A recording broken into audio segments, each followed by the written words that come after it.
کچھ محققین یہ دلیل دیتے ہیں کہ قرآن میں مذکور مسجد اقصی شاید مکہ کے قریب الجرانہ نامی ایک جگہ تھی۔ اچھا، اور اس کی دلیل؟ ان کی سب سے بڑی دلیل یہ ہے کہ حضرت محمد صلی اللہ علیہ وآلہ وسلم کے زمانے میں یروشلم میں ٹیمپل ماؤنٹ پر سرے سے کوئی مسجد موجود ہی نہیں تھی، وہ جگہ ویران پڑی تھی۔ اگر ایسا ہے تو پھر یروشلم والی روایت اتنی مضبوط کیسے ہو گئی؟ یہاں سیاست کا کردار سامنے آتا ہے۔ کچھ ماہرین کا دعویٰ ہے کہ یہ کام اموی خلفاء نے سیاسی وجوہات کی بنا پر کیا۔ اس وقت مکہ پر ان کے مخالفین کا کنٹرول تھا۔ تو انہوں نے مسلمانوں کی توجہ کا مرکز بدلنے کی کوشش کی؟ جی، تاکہ زیارت کا رخ یروشلم کی طرف موڑا جائے جو ان کے زیر کنٹرول تھا۔ قبۃ الصخرہ کی تعمیر بھی اسی منصوبے کا حصہ تھا۔ ان تمام تاریخی بحثوں سے قطع نظر اس واقعے کے ثقافتی اثرات تو بہت گہرے ہیں۔ بالکل، آج بھی پوری مسلم دنیا میں لیلۃ المعراج یا شب معراج بہت عقیدت سے منائی جاتی ہے۔ یہ 27 رجب کو ہوتی ہے۔ لوگ کیا کرتے ہیں اس رات؟ خصوصی عبادات کا اہتمام کرتے ہیں، نوافل پڑھتے ہیں اور اس واقعے کی کہانی سنتے اور سناتے ہیں۔ شہروں میں چراغاں بھی کیا جاتا ہے۔ اور دوسرے ممالک میں بھی اسے منانے کا کوئی خاص انداز ہے؟ جی، ترکی میں اسے معراج قندیلی کہتے ہیں۔ وہاں یہ صرف ایک تاریخی یادگار نہیں بلکہ ایک زندہ ثقافتی تہوار ہے جو کمیونٹی کو اکٹھا کرتا ہے۔ یہ سن کر مجھے خیال آ رہا ہے کہ آسمان کے سفر کا تصور صرف اسلام تک تو محدود نہیں ہے۔ آپ نے بہت اچھا سوال اٹھایا۔ آسمانی سفر کی کہانیاں قدیم انسانی تاریخ کا حصہ رہی ہیں۔ یہودیوں کی کتاب ہنوک میں بھی آسمانی سفر کا ذکر ہے۔ اسی طرح زرتشتی مذہب میں بھی جنت اور دوزخ کے سفر کی روایات ہیں۔ اور اس کہانی کے اثرات تو مسلم دنیا سے باہر بھی پہنچے۔ ڈانتے کی ڈیوائن کامیڈی کا ذکر بھی آتا ہے۔ جی، یہ بہت دلچسپ ہے۔ 13ویں صدی میں معراج کی کہانی کا ایک عربی نسخہ یورپ میں ترجمہ ہوا۔ اس کا نام تھا کتاب محمد کی سیڑھی۔ اور اس نے دانتے کو متاثر کیا؟ بہت سے اسکالرز کا یہی ماننا ہے۔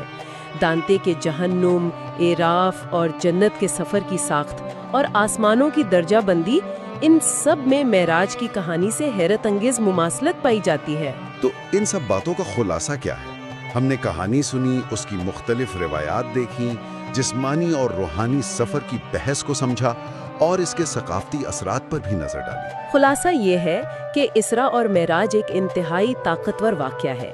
اس کی جڑیں قرآن کے مختصر اشاروں میں ہیں، لیکن اس کی شاخیں حدیث، تاریخ اور ثقافت میں دور تک پھیلی ہوئی ہیں۔ یہ صرف ایک معجزے کی داستان نہیں ہے۔